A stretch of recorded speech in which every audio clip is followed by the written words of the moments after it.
Hello, everyone, and welcome to another episode of the Wise Decision Maker Show, where we help you make the wisest and most profitable decisions. My name is Dr. Gleb Tsipursky. I'm the CEO of Disaster Avoidance Experts, the future of work consultancy that sponsors the Wise Decision Maker Show. And today with me is Rob Buffington, who is the CEO of Gordian Staffing, which works in the remote work staffing industry. So I'm curious to learn more about the remote staffing industry. What does this look like, Rob? Well, at its simplest form, all it is recruiting and headhunting, but from a global talent pool. Hmm. COVID has changed the work dynamic. More companies than ever in history are allowing work from home. So all we do is help our clients find the absolute best candidate, regardless of location. And tell me, what are the biggest challenges that you run into when you're looking for the best candidates? I mean, it's kind of like searching for a needle in a haystack, and it's a global one, not a national one or a local one, regional one. It certainly is, and the issues in staffing are not unique to the United States, so it is difficult in Mhm. other countries. However, mostly it's a numbers game. We have HR and recruiting and screening just like any company would. We also are able to pay significantly above market because of the arbitrage and the cost of living. So we Mhm. provide full medical benefits, we provide a savings account, we provide very good benefits and salary to our employees, which in turn encourages them to stay long term, which is better for our clients. So Mhm. after a couple of years, we have a reputation of being a good company to work for that treats its employees well, and that benefits everyone. And you are competing with people, with companies like Upwork, let's say, where people independently source their talent. What is the competition like? Tell me a little bit more about the space. Who are you competing with? What do other companies do? There are certainly freelance sites, by the task sites, and to be honest, they have their purpose. I probably shouldn't admit this, but I've used Upwork to make changes to a Mhm. website or something like that. I believe it fills an important niche in the ecosystem, as it were. Mhm. But what we do is we find permanent employees to work for a company, hopefully for 5 to 10 years, as Mm. opposed to people on a short term or a by project basis. There are certainly other staffing companies, but as I said, most of them seem to take the view of pay as little as possible and have the margins as large as possible. As Mm. far as I know, we have the smallest margins of any met because we want to be price competitive, but we want to make sure we're offering our employees a great place to work. And our clients understand that it costs more to have an employee turnover every 6 months than it does to Mm. simply pay 10, 15% more and get the best talent on a permanent basis. Now, you told me before the show that you work mainly in Mexico and the Philippines. Tell me about those markets. Mexico and the Philippines are both very popular markets in remote staffing today. Mexico, Mm. obviously, they're on our southern border.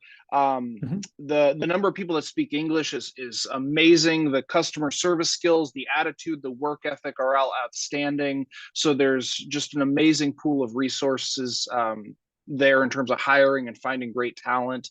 And then because they're so close to us, because we share culture, not Mhm. just the US media and things coming down like movies and music, but Mhm. also many Latinos coming north into America, we have a blended culture. So when you Mhm. speak to somebody, the barriers are a lot lower, the cultural differences are a lot fewer. They're Mm. still there, but it's much more natural and it's much easier to integrate them into a team. And then as they become higher level positions, you can fly them up, and it's a 3 hour flight. I was there 2 weeks ago. I'll be back before the end of the month. So it's Mm. much easier to have an integrated team as opposed to someone around the world. The Philippines, the national language is English. They've put major emphasis into infrastructure and all of that. Mm. So, and obviously the advantage is cost savings. Mhm. The cost of living in the Philippines is lower than Mexico, and so you can get people for certain positions at a lower price.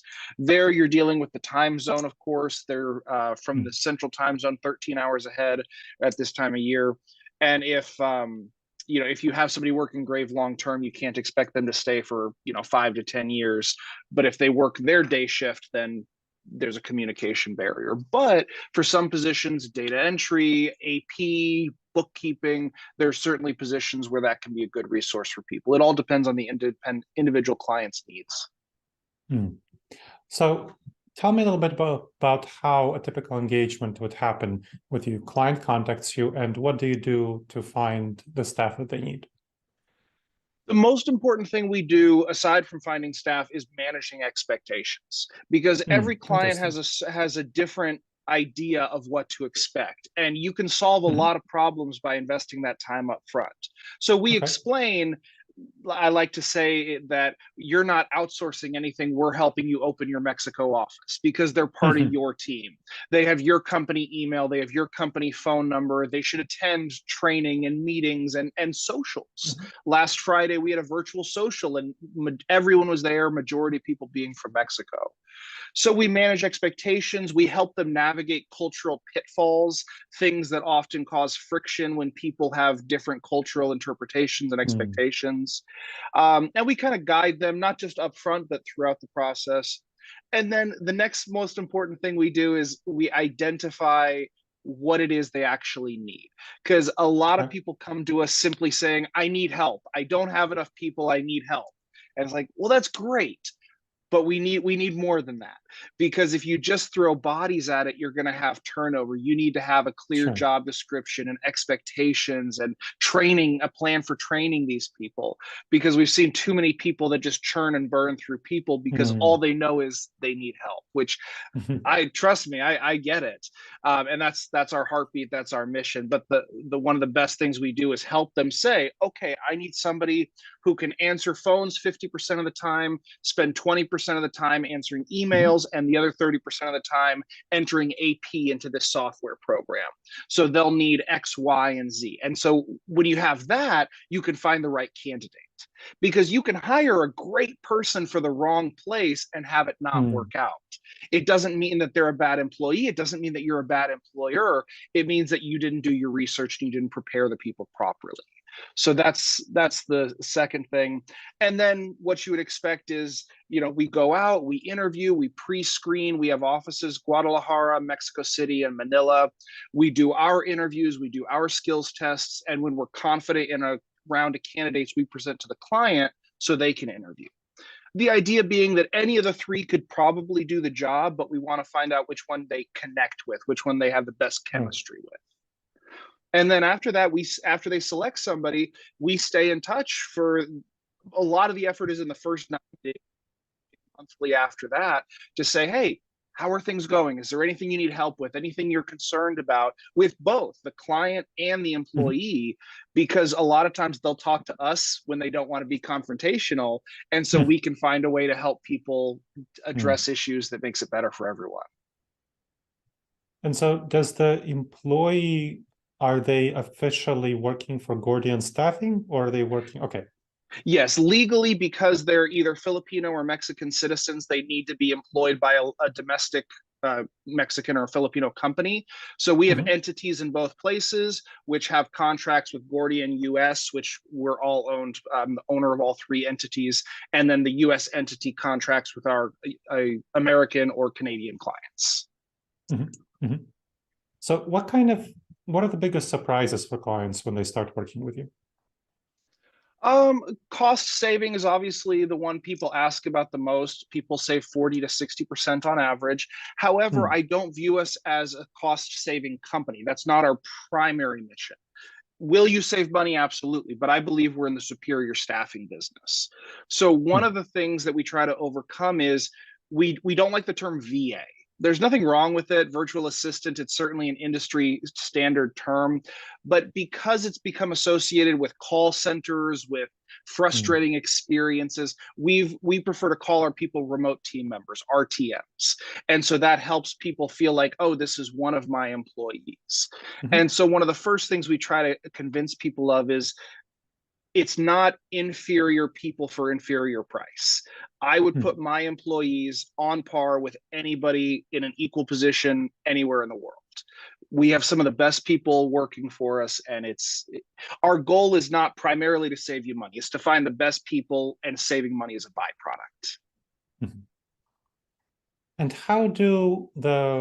are the companies that you work with, are most of their employees in person? Are most of their employees remote? What's the situation for most of the clients that you work with? Most of our clients are predominantly domestic. However, because of COVID, domestic can also overlap with remote. So they've been forced to let employees work from home. They've realized it's pretty nice, actually, and they realize, why not just apply that to its logical conclusion and hire remote people from everywhere. So most people are hiring their first remote employee through us, international remote employee, but definitely not at their last. I know that I was my own first customer. I hired for my property management company and my building services company in California, and I never fired anybody. We are not we're not in the chopping block business. I've never gone to a client and said, fire this person and I'll save you money. That's not what we're about at all. If you have good people, keep them. But as positions open up, as people turn over naturally, ask yourself if that could be a remote position. So that's what we did. By the time I sold my company, we were 2/3 remote out of Mexico. And so the clients start working with you. Most of them, they have some in-person people, they have some remote people. Yes. What do you find the clients' experience are like integrating these new folks who are hired from Mexico or from the Philippines? It'll depend on the client, of course, and a lot of it depends on the attitude they take to it. Some people, they view it as separate, not entirely part of the organization. Some people have the right approach and they just, hey, you're part of the team. We're going to send you the company jacket and the hat and whatever else we send. And the more effort they put in up front, the more they work to include people, the better the outcome. But it really depends. The great thing is when they reach that critical mass or the escape velocity and they get 5 or 10 people working remotely, and then they start coming down to visit them a couple times a year and have in-person training, that's when you really see those great results. And that's one of the reasons why we're so heavy in Mexico. And do you do any hand-holding to help clients learn how to integrate these new folks? Oh, absolutely. Aside from the introductory call, we send out regular newsletters with updates and recommendations. We check in, particularly as it relates to, I believe it's day 2, 5, 12, 30, 60, and 90 with phone calls or emails. How are things going? What are you struggling with? And then, as I said, the same on the employee side. And a lot of times we can just say, well, hey, great, this is what's going on. Have you thought about doing it? Because we have clients in 27 states, of course, we keep client confidentiality, but we're able to say, hey, I had a client who had a similar situation and he tried this and it was really successful. What do you want to give that a try? Or we can make recommendations. And yeah, we keep we have a very good retention rate in our company, so we're very proud of that. And as I said, we're not trying to be the cheapest, but we are trying to be the best. Do you, within your company, do some activities and events specifically for the RTMs who are hired by you? So I don't know, how many people do you have currently who are working in the US from elsewhere? We have 6 different entities total, and we're right around 400 employees. Hoping to break 500 soon. But yeah, absolutely. We do. So every year we have a posada, a Christmas party. It was absolutely epic this year in December. We had a Day of the Dead party recently. We try to have monthly socials as often as possible. We also encourage our clients to have monthly virtual socials via Zoom, and you can play games, Pictionaries. But that's one of the biggest differences between us and other staffing companies or Upwork, is that you have that third party that is in the relationship and talking to people and finding out what they can do. Our policy is that an HR generalist should be calling each employee on a monthly basis and just saying, how you doing? Do you need anything? Is there anything we can help with? And answering questions. Sometimes it's just confusion. Most problems are not really problems. They're mismatched expectations or poor communication. And we try to help bridge that. Okay. Let me circle back to something I remember you saying before about the kind of benefits you provide. So what kind of benefits do you provide to the RTMs? So it's a very good package. It's full major and minor medical. They get restaurant and food tickets. They get an employer matched savings fund, which is 8%.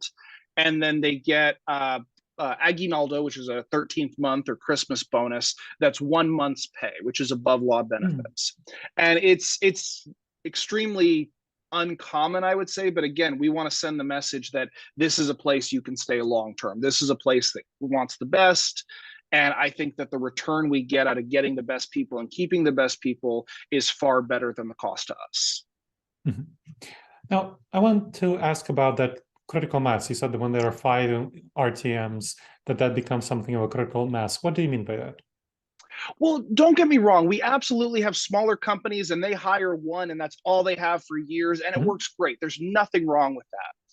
But I've noticed that there are levels that people get to. And if a year in, they've only hired 1 or 2 and they're not a small company, it means that they're not seeing the full potential. It's nice. They used it for 1 or 2 things. But if they hire 5, they're going to hire 20. And they're going to keep going. So the same way that a rocket has to break the Earth's gravity and reach terminal velocity, escape velocity, there's that critical number, and it's different for every company, and it depends on their needs, of course. But yeah, if they reach about 5-6 people, that's when I can see they've got it. If they come down for a visit, if they fly a team lead up, that's a good sign they've reached that escape velocity and they've really bought into it. Because again, personally, as my own first customer, because I started doing this before I had Gordian, I would always look at a position and default and say, can it be done remotely? Not for cost savings, but because the attitude was so great, the work ethic was great. It was great for the company. Yeah, I helped 22 organizations figure out how to get remote workers from elsewhere to work with them. And one of the things that they struggle with is cultural differences. And so I'm curious what you're finding in terms of cultural differences and how you are addressing that issue. There are definitely cultural differences wherever you go. And that's one of the reasons why we are only in Mexico and the Philippines. And we only went into the Philippines about a year ago. And people have asked, well, why not add the Dominican or why not add India or other places? And I said, maybe one day, but I've been doing this a little over 5 years and I'm still learning about Mexico. And I'm definitely still learning about the Philippines. And so I would rather be an expert on the places where we're concentrated than know a little bit about everything, because there are absolutely, like I said a minute ago, there are mismatched expectations. Nobody's wrong, but culturally this is so, okay, perfect example. When I was getting started, we made an offer to somebody and we had said, hey, what are you looking for in salary? And he says, okay, I'm expecting, 25,000 because I speak in monthly salary rather than hourly or annual. So we make the offer and he rejects it. And we say, what's the problem? We liked you. We made the offer. And he goes, oh, no. When I said this, I meant after taxes. Like this is cash in my hand. Okay. And being an American, I hear I want 50,000 a year. Okay, you want 50,000 a year gross salary, less taxes, plus benefits. So that was one of our earlier mistakes, and just perfect example that.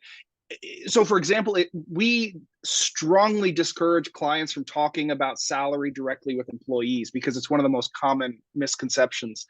Because they'll say, "Hey, great news! You're getting $1 an hour raise." So what the employee hears is great net bottom line paycheck. I'm getting 1,700 pesos a month more. Great. What the client said was, I want my bill rate, including taxes, benefits, Social Security, all of that. That's going to go up $1. Those are 2 very, very different numbers. Sure. And so those are the kind of things that we help facilitate and we help avoid. And, we could certainly do more. We're always developing more stuff. But yeah, a lot of it just comes down to mismatched expectations. And that's why we're so focused in those 2 places, because we've seen the most common issues. Okay. Well, that's really helpful. What do you think is the future of the remote staffing industry? I think we're going to drop the remote and it's just going to be the staffing industry. I think if you look at what was the company, Airbnb, they announced employees could work from anywhere and their site broke the next day because they had so many applicants. Yeah. I mean, I own a building services company in California. Obviously, they clean windows, gutters, that kind of stuff will not be remote until they make a drone to do it, which they probably will sometime in the next 10 years. But I think that most office jobs require very little in-person interaction. So, for example, I have a vice president of the organization who's in Mexico and been with me for years. maybe twice a year, I fly them up.